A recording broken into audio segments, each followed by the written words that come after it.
നാരായണം നമസ്കൃത്യ നരം ചൈവ നരോത്തമം ദേവീം സരസ്വതീം വ്യാസം തതോ ജയമുദീരയേ. ശ്രീമദ് ഭഗവത്ഗീതയിലെ സാംഖ്യയോഗത്തിലെ ശ്ലോകങ്ങളാണ് നമ്മൾ മനസ്സിലാക്കിക്കൊണ്ടിരിക്കുന്നത്. സാംഖ്യയോഗത്തിൽ 40 ശ്ലോകങ്ങൾ പറഞ്ഞു കഴിഞ്ഞു. ഇനി 41 മുതൽ 50 വരെയുള്ള ശ്ലോകങ്ങളിൽ കർമ്മയോഗവും അതിൻ്റെ ഫലപ്രാപ്തിയുമാണ് കാച്ചിക്കുറുക്കിയ രൂപത്തിൽ ഭഗവാൻ പറഞ്ഞു തരുന്നത്. പരബ്രഹ്മപ്രാപ്തിക്ക് വേണ്ടി ഒരു ദിശയിൽ അല്ലെങ്കിൽ ഒരേ ദിശയിൽ ചിന്തിക്കുന്ന ബുദ്ധിയും എന്നാൽ മറ്റു പലതരത്തിൽ ചിന്തിക്കുന്ന ബുദ്ധിയും തമ്മിലുള്ള ഒരു താരതമ്യമാണ് ഇവിടെ ഭഗവാൻ അർജുനനോട് പറഞ്ഞു കൊടുക്കുന്നത്. ശ്രീമദ് ഭഗവത്ഗീത സാംഖ്യയോഗം ശ്ലോകം 41. വ്യവസായാത്മികാ ബുദ്ധിർ ഏകാ ഇഹ കുരുനന്ദന രേകേഹ കുരുനന്ദന ബഹുശാഖ അനന്താശ്ച ബഹുശാഖാഹ്യഹന്യന്താശ്ച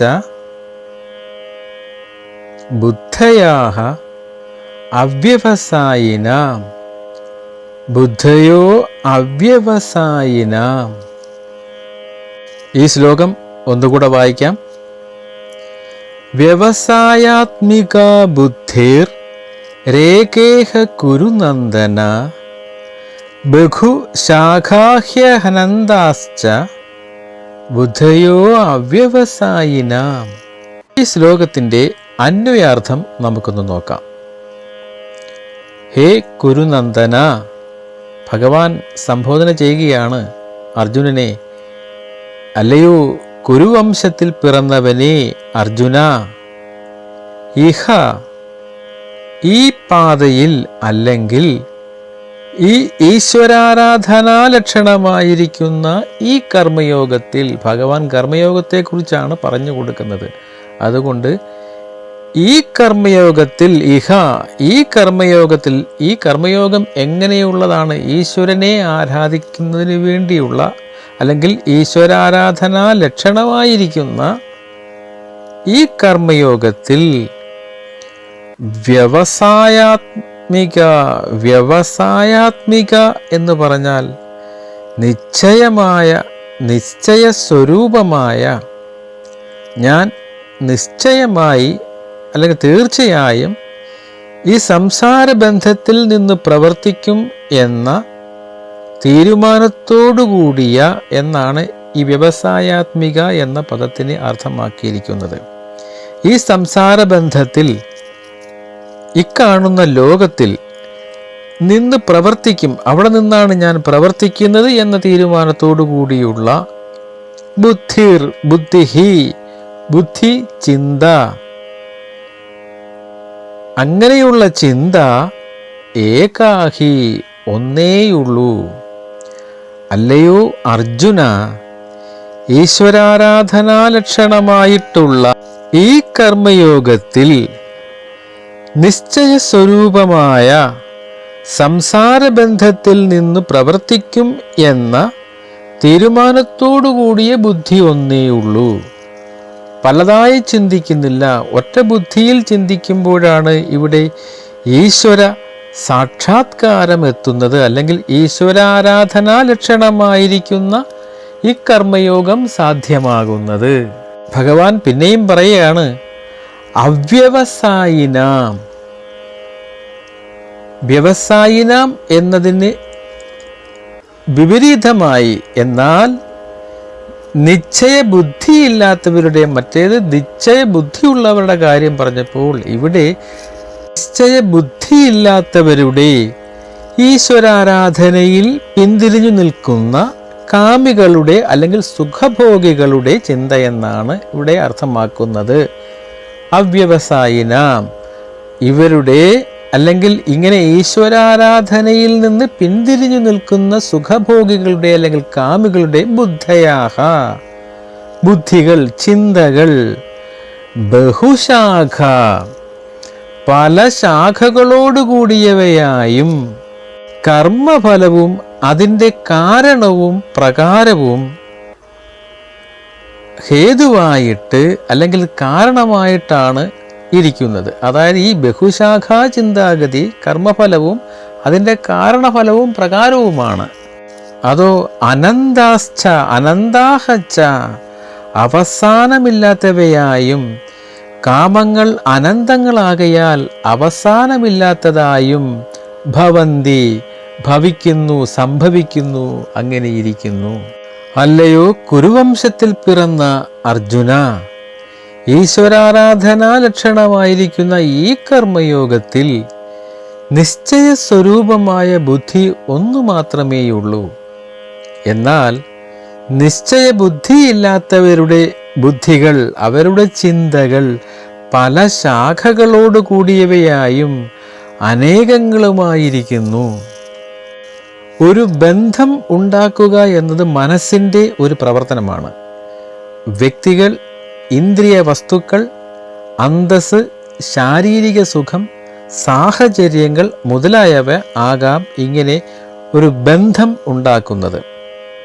അത് മനസ്സിൻ്റെ പ്രവർത്തനമാണ്. മനസ്സ് അതിൻ്റെ ബന്ധത്തിൻ്റെ ലക്ഷ്യത്തിലേക്ക് ആവർത്തിച്ച് ഓടുന്നു എന്നതാണ് അതിൻ്റെ പ്രകടനം. അതിനാൽ ഏതെങ്കിലും വ്യക്തിയെക്കുറിച്ചോ മറ്റുള്ളതിനെക്കുറിച്ചോ ഉള്ള ചിന്തകൾ ആവർത്തിച്ച് മനസ്സിൽ വരുന്നുണ്ടെങ്കിൽ അത് മനസ്സിനോട് ചേർന്നിരിക്കുന്നതിൻ്റെ ഒരു സൂചനയാണ്. എന്നിരുന്നാലും മനസ്സാണ് അടുപ്പം കാണിക്കുന്നതെങ്കിൽ എന്തിനാണ് കൃഷ്ണൻ ബുദ്ധിയെ അല്ലെങ്കിൽ ചിന്തയെ ആസക്തിയുടെ വിഷയത്തിലേക്ക് കൊണ്ടുവന്നത്?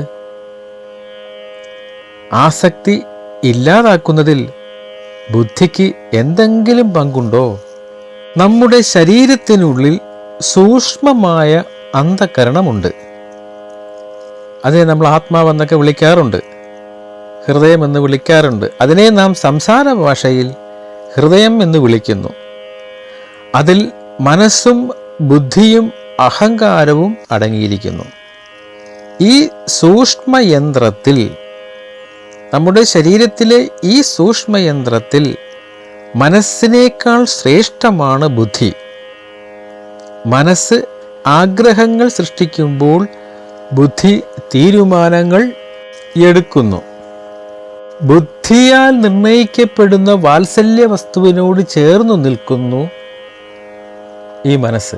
ഉദാഹരണത്തിന്, പണമാണ് സന്തോഷത്തിൻ്റെ ഉറവിടമെന്ന് ബുദ്ധി തീരുമാനിക്കുകയാണെങ്കിൽ മനസ്സ് സമ്പത്തിനായി കുതിക്കുന്നു. അന്തസ്സാണ് ജീവിതത്തിലെ ഏറ്റവും പ്രധാനമെന്ന് ബുദ്ധി തീരുമാനിക്കുകയാണെങ്കിൽ മനസ്സ് പ്രശസ്തിക്കു വേണ്ടി കൊതിക്കുന്നു. മറ്റൊരു വിധത്തിൽ പറഞ്ഞാൽ, ബുദ്ധിയുടെ അറിവിന് അനുസൃതമായി മനസ്സ് ആഗ്രഹങ്ങളെ വികസിപ്പിക്കുന്നു. മനുഷ്യരായ നാം ദിവസം മുഴുവൻ നമ്മുടെ മനസ്സിനെ ബുദ്ധി കൊണ്ട് നിയന്ത്രിക്കുന്നു. വീട്ടിലിരിക്കുമ്പോൾ മനസ്സിന് ആശ്വാസം നൽകുന്ന അനൗപചാരിക ഭാവങ്ങൾ നാം സ്വീകരിക്കുന്നു. എന്നിരുന്നാലും ഓഫീസിലിരിക്കുമ്പോൾ ഉചിതമായ ഔപചാരിക ഭാവങ്ങൾ സ്വീകരിക്കുന്നു.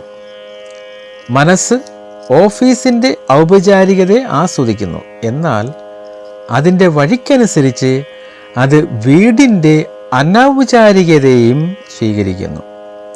എന്നിരുന്നാലും ഓഫീസിൻ്റെ ഔപചാരികമായ പെരുമാറ്റം ആവശ്യമാണെന്ന് ബുദ്ധി തീരുമാനിക്കുന്നു. അതിനാൽ ബുദ്ധി മനസ്സിനെ നിയന്ത്രിക്കുന്നു. ജോലിസ്ഥലത്തെ അലങ്കാരം പിന്തുടരുന്നു. മനസ്സിൻ്റെ സ്വഭാവത്തിന് വിരുദ്ധമായി അതുപോലെ മനസ്സ് ഓഫീസ് ജോലികൾ ആസ്വദിക്കുന്നില്ല. എന്തെങ്കിലും മറ്റു മാർഗമുണ്ടെങ്കിൽ മനസ്സ് വീട്ടിലിരുന്ന് TV കാണും.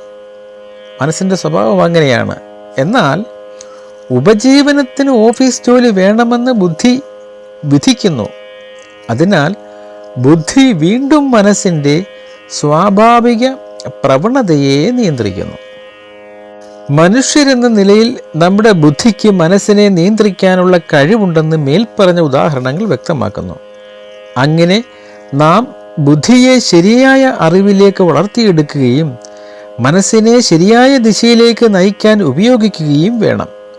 എല്ലാ പ്രവൃത്തികളും ഈശ്വര പ്രീതിക്ക് വേണ്ടിയുള്ളതാണെന്നുള്ള ബുദ്ധിയുടെ ദൃഢമായ തീരുമാനം വികസിപ്പിച്ചുകൊണ്ട് കർമ്മഫലങ്ങളിൽ നിന്ന് മനസ്സിനെ വേർപെടുത്തുന്ന കലയാണ് ബുദ്ധിയോഗം. നിശ്ചയദാർഢ്യമുള്ള അത്തരം ഒരു വ്യക്തി ലക്ഷ്യത്തിൽ ഏക മനസ്സോടെ ശ്രദ്ധ കേന്ദ്രീകരിക്കുകയും വില്ലിൽ നിന്നും പുറന്തള്ളപ്പെടുന്ന അസ്ത്രം പോലെ ആ പാതയിലൂടെ സഞ്ചരിക്കുകയും ചെയ്യുന്നു. ഈ ദൃഢനിശ്ചയം സാധനയുടെ ഉയർന്ന ഘട്ടങ്ങളിൽ വളരെ ശക്തമായി തീരുന്നു. സാധകന് തൻ്റെ പാതയിൽ സഞ്ചരിക്കുന്നതിൽ നിന്ന് യാതൊന്നിനും തടയാനാവില്ല.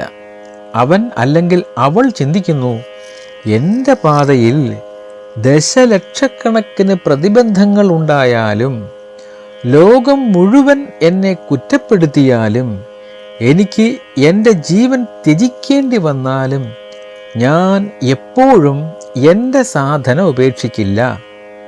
എന്നാൽ ബുദ്ധി പല ശാഖകളുള്ളവരുടെ മനസ്സ് പല ദിശകളിലേക്ക് ഓടുന്നതായി കാണുന്നു. ദൈവത്തിലേക്കുള്ള പാത ചവിട്ടാൻ ആവശ്യമായ മനസ്സിൻ്റെ ഏകാഗ്രത വികസിപ്പിക്കാൻ അത്തരക്കാർക്ക് കഴിയുന്നില്ല. ചാഞ്ചല്യമുള്ള മനസ്സുള്ളവർക്ക് ആ ഒരു പാത വെട്ടിത്തുറന്ന് മുന്നോട്ട് പോകുവാൻ സാധിക്കുകയില്ല. വ്യവസായാത്മിക ബുദ്ധിർ രേഖേഹ കുരുനന്ദന ബഹുശാഖാഹ്യനന്ദാശ്ച ബുദ്ധയോ അവ്യവസായിനാം. സാഖ്യയോഗത്തിലെ 42 മുതൽ 44 വരെയുള്ള ശ്ലോകങ്ങൾ ഒന്നിച്ചാണ് പറയപ്പെടുന്നത്. ഒരേ കാര്യത്തെക്കുറിച്ച്, കർമ്മയോഗത്തിലെ വളരെ പ്രധാനപ്പെട്ട ഒരേ കാര്യത്തെക്കുറിച്ച് ബുദ്ധി പല ശാഖകളായിട്ട് പിരിയുന്നതിൻ്റെ ദോഷങ്ങളും ഒരു ദൃഢനിശ്ചയമായി നിൽക്കുന്നതിൻ്റെ ഗുണങ്ങളെക്കുറിച്ചും ഭഗവാൻ പറയുമ്പോൾ ഒറ്റയടിക്ക് ഈ 3 ശ്ലോകങ്ങളും പറയുമ്പോൾ കേട്ടുകൊണ്ടിരിക്കുന്നവർക്ക് അത് ഗ്രഹിക്കുന്നതിന് തടസ്സം ഉണ്ടാകും എന്നുള്ളതിനാൽ ഇത് ഇവിടെ ഓരോ ശ്ലോകമായിട്ട് തന്നെ പറയുകയാണ്. ശ്രീമദ് ഭഗവത്ഗീത സാഖ്യയോഗം ശ്ലോകം 42. യാം ഇമാം പുഷ്പിതാം വാചം യാമിമാം പുഷ്പിതാം വാചം പ്രവദന്തി പ്രവദന്ത്യവിപശ്ചിതഃ വേദവദ രഥഃ പാർത്ഥ വേദവാദരഥ പാർത്ഥ ന അന്യാൽ അസ്തി ഇതി വാദിനഃ നാന്യദസ്തീതി വാദിനഃ. ഈ ശ്ലോകം ഒന്നുകൂടി പറയാം. യാമിമാം പുഷ്പിതാം വാചം പ്രവദന്ത്യഭിപശ്ചിതഃ വേദവാദരഥാഃ പാർത്ഥ നാന്യദസ്തീതി വാദിനഃ. ഈ ശ്ലോകത്തിൻ്റെ അന്വയാർത്ഥം നമുക്കൊന്ന് നോക്കാം. ഹേ പാർത്ഥ, അല്ലയോ അർജുന, വേദവാദരഥാഃ വേദങ്ങളുടെ പുഷ്പമായ വാക്കുകളോട് ചേർന്നിരിക്കുന്ന, അല്ലെങ്കിൽ വേദത്തിൽ ഫലത്തെ പറയുന്ന വാക്കുകളിൽ പ്രീതിയുള്ളവർ. ചില വാക്കുകൾ പുഷ്പങ്ങളെ പോലെയാണ്. അത്തരം വാക്യങ്ങളിൽ പ്രീതിയുള്ളവരും. ന അന്യാൽ അസ്തി ഇതി വാദിന, അന്യാൽ മറ്റൊന്നില്ല, അസ്തി ഇത്, അസ്തി ആണ്, ഇത് ഇങ്ങനെ, ന അന്യാൽ അസ്തി ഇതി വാദിന, വേറെ ഒന്നില്ലെന്ന് പറയുന്നവരും, പുഷ്പിതാം ഇമാം, പുഷ്പങ്ങൾ മാത്രമുള്ള വൃക്ഷങ്ങളെപ്പോലെ ഇരിക്കുന്നതുമായ ഇപ്രകാരമുള്ള ഫലം കായ്ക്കാത്ത, ഫലമില്ലാത്ത, അല്ലെങ്കിൽ പുഷ്പങ്ങൾ മാത്രമായിട്ടുള്ള ചില വൃക്ഷങ്ങളെ പോലെ ഇരിക്കുന്ന, പുഷ്പിതാം ഇമാം, ഇപ്രകാരമുള്ള യാം വാചം, യാതൊരു വാക്കിനെ പ്രവദന്തി, പറയുന്നുവോ, അവിപശ്ചിതഃ, പരിമിതമായ ധാരണയുള്ളവർ, അവിവേകികളാണ്, അവർ മൂഢന്മാരാണ്. പരിമിതമായ വാക്കുകൾ പറയുന്നവർ അല്ലെങ്കിൽ പരിമിതമായ ധാരണയുള്ളവർ അവർ അവിവേകികളും മൂഢന്മാരുമാണ്. ചെറിയ അറിവുള്ള പുരുഷന്മാർ വേദങ്ങളിലെ പുഷ്പമായ വാക്കുകളോട് വളരെയധികം ബന്ധപ്പെട്ടിരിക്കുന്നു. അത് സ്വർഗീയ ഗ്രഹങ്ങളിലേക്കുള്ള, സ്വർഗത്തിലേക്കുള്ള ഉയർച്ചയ്ക്കും അതുഫലമായി ഉണ്ടാകുന്ന നല്ല ജന്മം, ശക്തി മുതലായവയ്ക്കും വിവിധ ഫലപ്രാപ്തികളെയും ശുപാർശ ചെയ്യുന്നു. വേദങ്ങൾ വളരെ വേഗം പഠിച്ചിട്ടുള്ള ചില പണ്ഡിതന്മാർക്ക് നിശ്ചയദാർഢ്യമുള്ള ബുദ്ധി സ്വായത്തമാക്കുന്നതിൽ പരാജയപ്പെടുന്നു. അവിടെയാണ് നമ്മൾ ഏറ്റവും കൂടുതൽ ചിന്തിക്കേണ്ടത്. ഒരാളിന് വേണ്ടത് നിശ്ചയദാർഢ്യമുള്ളതായിരിക്കണം. നിശ്ചയദാർഢ്യമില്ലാത്ത ബുദ്ധിക്ക് ഈശ്വര സാക്ഷാത്കാരത്തിന് കഴിയുകയില്ല. അപ്പോൾ നിശ്ചയദാർഢ്യമുള്ള ബുദ്ധി സ്വായത്തമാക്കാൻ ചിലർക്ക് കഴിയില്ല. എന്നാൽ ചില ആൾക്കാരാണെങ്കിൽ, ചില പണ്ഡിതന്മാരാണെങ്കിൽ പെട്ടെന്ന് വേഗത്തിൽ ഈ ഇതിൻ്റെ അറിവുകളും വേദപഠനങ്ങളൊക്കെ പെട്ടെന്ന് അവർ സ്വായത്തമാക്കിയെടുക്കും. പക്ഷേ അവർക്ക് നിശ്ചയദാർഢ്യമുള്ള ബുദ്ധി സ്വായത്തമാക്കുന്നതിൽ അവർ പരാജയപ്പെടും. വേദഗ്രന്ഥങ്ങളുടെ സാരാംശം ഗ്രഹിക്കാത്തവരും തൽഫലമായി വേദങ്ങളുടെ യഥാർത്ഥ സത്തയെ അവർ തെറ്റിദ്ധരിച്ചതുമാണ് ഇതിന് പ്രധാന കാരണം. മനോഹരമായ പൂക്കളുള്ള വള്ളിച്ചെടി ചിലപ്പോൾ അത് വിഷമാണെങ്കിലും ആകർഷകമായേക്കാവുന്നത് പോലെ വേദങ്ങളിലെ പുഷ്പവർണ്ണനകളിൽ അവർ ആകൃഷ്ടരാകുന്നു. വേദവർണ്ണങ്ങളിലെ ബാഹ്യമായിട്ടുള്ള അർത്ഥത്തിൽ മാത്രം അവർ ചിന്തിച്ചിട്ടാണ് ചില ആശയങ്ങളെ എടുക്കുന്നത്. അതിൻ്റെ അന്തർലീനമായിരിക്കുന്ന ആശയങ്ങളെ സ്വീകരിക്കുന്നതിൽ അവർ ഒരുപക്ഷെ പരാജയപ്പെടും. അതിൻ്റെ കാരണമെന്ന് പറഞ്ഞാൽ അവരിൽ ദൃഢനിശ്ചയ ബുദ്ധിയില്ലാത്തത്, അതായത് നിശ്ചയദാർഢ്യമുള്ള ബുദ്ധിയില്ലാത്തത് കൊണ്ടാണ്. അവിപശ്ചിതഃ, അവിവേകികൾ എന്നർത്ഥമുള്ള പദത്തിലൂടെ ഭഗവാൻ കൃഷ്ണൻ ഇത് ഊന്നി പറയുന്നു. എന്നാൽ ഈ മൂഢന്മാർ അജ്ഞരാണ്. യഥാർത്ഥ വേദാന്ത പണ്ഡിതന്മാരല്ല ഇവരാരും. പ്രത്യക്ഷത്തിൽ കാണുന്ന അർത്ഥത്തിൽ മാത്രം വിശ്വസിച്ച് മുന്നോട്ട് പോകുന്നവർ യഥാർത്ഥ വേദ പണ്ഡിതന്മാരല്ല. അവർക്ക് നിശ്ചയദാർഢ്യമുള്ള ബുദ്ധിയില്ലാത്തവർ. കാരണം ഇവർ ഇഹത്തിലും പരത്തിലും ഭൗതിക സമൃദ്ധി ഉറപ്പാക്കാൻ സഹായിക്കുന്ന വേദങ്ങളുടെ ഭാഗങ്ങളിൽ മാത്രം അർപ്പിതരായിരിക്കുന്നവരാണ്. അതായത് അവർക്ക് ഇത് ആ ക്യാപ്സൂൾ പരുവത്തിലുള്ള, ഗുളിക പരുവത്തിലുള്ള കാര്യങ്ങൾ മാത്രമാണ് ഇവർക്ക് ആവശ്യം. വിശാലമായ ഇതിൻ്റെ അർത്ഥത്തിലേക്ക് ഇവർ പോകുന്നവരല്ല. അതുകൊണ്ട് ഇവരെ മൂഢന്മാരാണ്, അജ്ഞന്മാരാണ് എന്നാണ് ഭഗവാൻ പറയുന്നത്. പൊതുവേ ആളുകൾ അത്ര ബുദ്ധിയുള്ളവരല്ല. അവരുടെ അറിവില്ലായ്മ കാരണം വേദങ്ങളിലെ കർമ്മകാണ്ഡ ഭാഗങ്ങളിൽ ശുപാർശ ചെയ്യപ്പെടുന്ന ഫലപ്രാപ്തിയുള്ള പ്രവർത്തനങ്ങളുമായി അവർ കൂടുതൽ ബന്ധപ്പെട്ടിരിക്കുന്നു. എന്നാൽ ഈ സുഖങ്ങളെല്ലാം ക്ഷീണേ പുണ്യേ മർത്യലോകം വിശന്തി, ക്ഷീണേ പുണ്യേ മർത്യലോകം വിശന്തി എന്ന നിലയിൽ ക്ഷണികമാണ്. അവർ തങ്ങളുടെ നല്ല കർമ്മങ്ങൾ തീർന്നതിനു ശേഷം മർത്യലോകത്തേക്ക് മടങ്ങുന്നു. അതായത് എളുപ്പവഴിയിൽ കാര്യം സാധിക്കുന്നത് പോലെ ഇത്തരക്കാർ സ്വർഗപ്രാപ്തിക്ക് വേണ്ടിയുള്ള നുറുങ്ങു വിദ്യകൾ കാട്ടിപ്പോയി കഴിഞ്ഞാൽ അവർ നേടിയെടുത്ത ആ ഗുണങ്ങൾ തീരുമ്പോൾ വീണ്ടും മർത്യലോകത്തേക്ക് തന്നെ അവർക്ക് മടങ്ങേണ്ടി വരും. ശാശ്വതമായ ഒരു ഈശ്വര സാക്ഷാത്കാരത്തിലേക്ക്, അല്ല ഈശ്വരനിലേക്ക് ലയിക്കാനുള്ള ഒരു വഴി അവർക്ക് അവിടെ അടയുകയാണ് ചെയ്യുന്നത്. പുഷ്പിതാം വാചം പ്രവദന്ത്യ വിപശ്ചിതഃ വേദവാദരതാഃ പാർത്ഥ നാന്യദസ്തീതി വാദിനഃ. ശ്രീമദ് ഭഗവത്ഗീത സാംഖ്യയോഗം ശ്ലോകം 43. കാമാത്മനാഃ സ്വർഗപരാ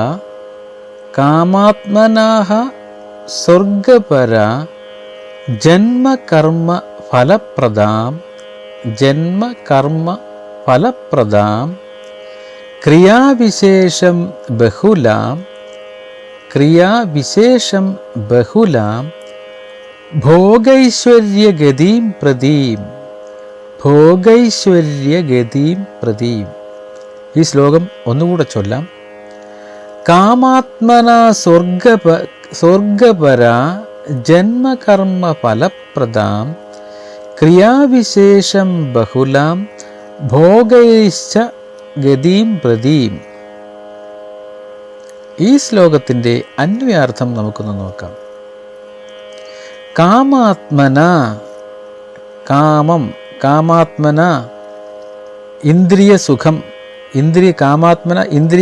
കൊണ്ടുള്ള ഇന്ദ്രിയ സുഖം ആഗ്രഹിക്കുന്ന, അല്ലെങ്കിൽ പുത്രമിത്ര കളത്രാദികളുടെ സുഖക്ഷേമ കാര്യങ്ങളിൽ താല്പര്യമുള്ളവരായിരിക്കുന്ന, ഇന്ദ്രിയ സുഖം ആഗ്രഹിക്കുന്ന, അല്ലെങ്കിൽ ആശ കൊണ്ട് നിറഞ്ഞിരിക്കുന്ന മനസ്സോടുകൂടിയവരും സ്വർഗപര സ്വർഗീയ സ്ഥാനങ്ങൾ നേടാൻ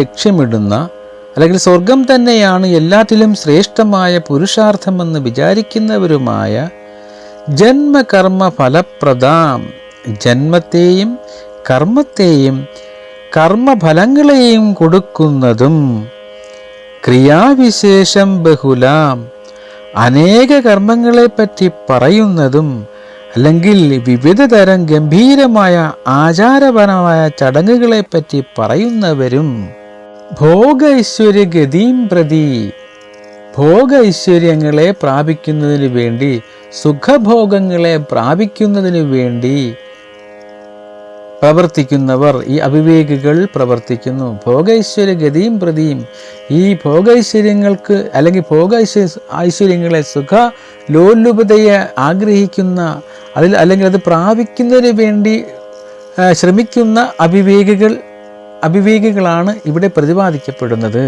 ഇന്ദ്രിയ സംതൃപ്തിയും ഐശ്വര്യപൂർണവുമായ ജീവിതവും ആഗ്രഹിക്കുന്നതിനാൽ ഇതിൽ കൂടുതൽ ഒന്നുമില്ലെന്നാണ് ഇവർ പറയുന്നത്. അവർ ഇങ്ങനെ ചിന്തിക്കുന്നതിനാൽ അവരുടെ ജീവിതത്തിലെ എല്ലാ പ്രവർത്തനങ്ങളും പരിമിതികളില്ലാത്ത സമയത്തേക്ക് അവർ ആസ്വദിക്കാനും കഴിയുന്നു. അതായത് എല്ലാ പ്രവർത്തനങ്ങളും പരിമിതികളില്ലാത്ത സമയത്തേക്ക് അവർക്ക് ആസ്വദിക്കാനും കഴിയുന്ന സ്വർഗീയ മണ്ഡലങ്ങളിൽ വസിക്കാൻ വേണ്ടി, ആനുകൂല്യങ്ങൾ നേടിയെടുക്കുന്നതിന് വേണ്ടി മാത്രമായി നടപ്പാക്കപ്പെടുന്നു. ഊഴം കഴിക്കുക എന്ന് പറയുന്നത് പോലെ ആ കാര്യസാധ്യത്തിന് വേണ്ടി മാത്രമുള്ള കാര്യങ്ങൾ മാത്രം ചെയ്യുന്നു. എന്നാൽ പലവിധ വിസ്മയകരമായ വഴികളിലൂടെ സ്വർഗീയ സുഖം ആസ്വദിച്ച് അവരുടെ യോഗ്യത അവസാനിക്കുമ്പോൾ വേദങ്ങളിലെ പുഷ്പവാക്യങ്ങളെ പിന്തുടരുന്ന സമ്പന്നരും പണ്ഡിതരുമായ ഒരു കുടുംബത്തിൽ അവർ വീണ്ടും ഭൂമിയിൽ ജനിക്കും. അവർ വീണ്ടും ഈ പാത പിന്തുടരും. അവസാനം ഈ പ്രക്രിയ നടപ്പാക്കുന്നതിനായി ഒരിക്കൽ കൂടി സ്വർഗീയ ഗ്രഹങ്ങളിലേക്ക് മാറുകയും ചെയ്യും. സമൃദ്ധിയുടെയും ഐശ്വര്യത്തിൻ്റെയും സാഹചര്യങ്ങളിൽ ജനിക്കുന്നതിലൂടെ പരമാവധി ഫലം ലഭിക്കുന്നതിന്, വിവിധ നിർദ്ദിഷ്ട ആചാരങ്ങൾ അനുഷ്ഠിക്കുന്നതിന് ധാരാളം മാർഗങ്ങളും സൗകര്യങ്ങളും ഒരുവന് അനുവദിക്കപ്പെടുന്നു. അങ്ങനെ അവ ശരീരത്തിൽ നിന്ന് ശരീരത്തിലേക്ക് വീണ്ടും വീണ്ടും ജലചക്രം പോലെ തുടർച്ചയായി കറങ്ങുന്നു. ഈ വിധത്തിൽ അവർ ഈശ്വര സാക്ഷാത്കാരത്തിനായി പരിശ്രമിക്കാതെ ജീവിത മരണചക്രത്തിൽ സംക്രമിച്ചു കൊണ്ടേയിരിക്കുന്നു. എന്നിരുന്നാലും ആത്മീയ ജ്ഞാനമുള്ളവർ സ്വർഗം പോലും തങ്ങളുടെ ലക്ഷ്യമാക്കുന്നില്ല. കാമാത്മാനഃ സ്വർഗപരാ ജന്മകർമ്മഫലപ്രദാം ക്രിയാവിശേഷബഹുലാം ഭോഗൈശ്വര്യഗതിം പ്രതി. ശ്രീമദ് ഭഗവത്ഗീത സാംഖ്യയോഗം ശ്ലോകം 44. ഭോഗൈശ്വര്യ പ്രസക്താനാം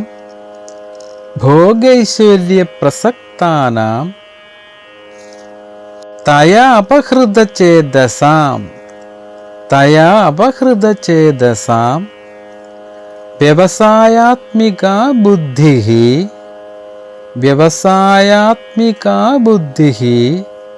സമാധൗ ന വിധീയതേ.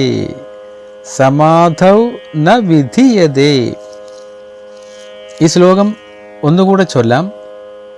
ഭോഗൈശ്വര്യ പ്രസക്താനാം തയാ അപഹൃതചേതസാം വ്യവസായാത്മികാ ബുദ്ധിം സമാധൗ ന വിധീയതേ. ഈ ശ്ലോകത്തിൻ്റെ അന്വയാർത്ഥം നമുക്ക് നോക്കാം. ഭോഗൈശ്വര്യ പ്രസക്താനാം, ഭോഗൈശ്വര്യം സുഖഭോഗങ്ങൾ ഭോഗൈശ്വര്യങ്ങളിൽ പ്രസക്താനാം ആശയോടുകൂടിയിരിക്കുന്നവരായവർക്ക്, ഭോഗൈശ്വര്യങ്ങൾ സുഖഭോഗങ്ങളിൽ ആശയോടുകൂടിയിരിക്കുന്നവർക്ക് തയാ ആ വാക്കിനാൽ അപഹൃതചേതസാം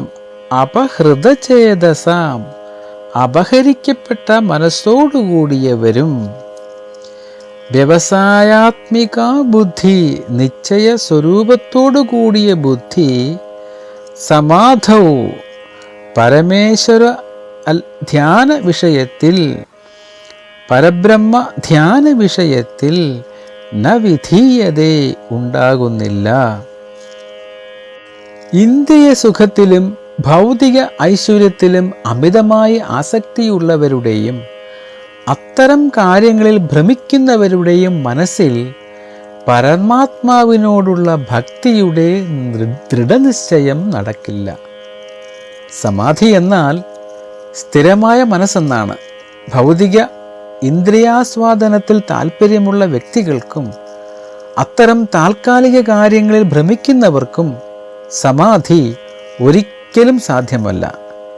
ഭൗതിക ഊർജത്തിൻ്റെ പ്രക്രിയയിൽ അവർ ഏറെക്കുറെ അപലപിക്കപ്പെടുന്നു. ദൃഢനിശ്ചയമില്ലാത്തവരുടെ പ്രവൃത്തികൾ വേദഗ്രന്ഥങ്ങളുമായി പൊരുത്തപ്പെടുന്നില്ല. എന്നാൽ ആത്മീയ ബുദ്ധിയുള്ള ദൃഢനിശ്ചയമുള്ളവർ ഒരിക്കലും വേദഗ്രന്ഥങ്ങൾക്ക് വിരുദ്ധമായി പ്രവർത്തിക്കുന്നില്ല. വേദങ്ങളിലെ വാക്കുകളിൽ മാത്രം ആനന്ദിക്കുന്നവരെ വേദവാദരഥ് എന്ന് വിളിക്കുന്നു. എന്നിരുന്നാലും ചിലർക്ക് ഇവയെക്കുറിച്ച് വേണ്ടത്ര ഗ്രാഹ്യമില്ല. മാത്രമല്ല, അവർ കർമ്മങ്ങളിൽ നിന്ന് ഉരുത്തിരിഞ്ഞ ആനന്ദങ്ങളിൽ ആനന്ദിക്കുന്നതിനെക്കുറിച്ചാണ് സംസാരിക്കുന്നത്. ദൈവിക ഗ്രന്ഥങ്ങൾക്ക് വിരുദ്ധമായ ഇത്തരം വാക്കുകളാലും സിദ്ധാന്തങ്ങളാലും തത്വചിന്തകളാലും സ്വാധീനം ചെലുത്തുന്നവർ ആഗ്രഹിക്കുന്ന വസ്തുക്കളുടെ നിവൃത്തിയാണ് ജീവിത ലക്ഷ്യമായി കാണുന്നത്. അവർക്ക് സ്വയം കൈകാര്യം ചെയ്യാൻ കഴിയുന്ന എല്ലാ സുഖങ്ങളും ആസ്വദിച്ച് അവർ വീണ്ടും വീണ്ടും ജനിച്ച് വീണ്ടും വീണ്ടും ഭൗതിക അസ്തിത്വത്തിലേക്ക് വലിച്ചെറിയപ്പെടുന്നു. അല്ലെങ്കിൽ അവരുടെ ഭൗതിക ഐശ്വര്യം എങ്ങനെ നേടിയെടുത്തു എന്നതിനെ ആശ്രയിച്ച് ഭൗതിക ലോകത്ത് വീണ്ടും ജനിക്കാൻ പോലും എറിയപ്പെടുന്നു. ഈ വ്യക്തികൾക്ക് ആത്മീയ ബുദ്ധിയും സമഗ്രമായ വിവേചനവും ഒരു സമനിലയും നിലയുടെ രൂപത്തിലും പ്രകടമാക്കുന്നില്ല. വേദഗ്രന്ഥങ്ങളുടെ സാരാംശവും ലക്ഷ്യവും പരമമായതിനെക്കുറിച്ചുള്ള അറിവാണ്. അവനിൽ ഭക്തിയുള്ളവരാൽ അത്യധികം പ്രസാദിക്കുന്ന പരമാത്മാവാണ് വേദഗ്രന്ഥങ്ങളിലെ നിർദ്ദേശങ്ങളും അവ മറ്റൊന്നിനും ബാധകമല്ലെന്നും അറിയണം. പരമാത്മാവിൻ്റെ അറിവാണ് അന്വേഷിക്കേണ്ടതും മനസ്സിലാക്കേണ്ടതും. ഈ ലോകത്തിൽ തങ്ങളുടെ ജീവിതം ലക്ഷ്യപൂർണ്ണമാക്കാൻ എല്ലാ ജീവികൾക്കും നേടേണ്ടതും എല്ലാ ജീവികളും നേടേണ്ടതും ഇതാണ്. ഭോഗൈശ്വര്യ പ്രസക്താനാം തയാപഹൃതചേതസാം വ്യവസായാത്മിക ബുദ്ധി സമാധൗ ന വിധീയതേ.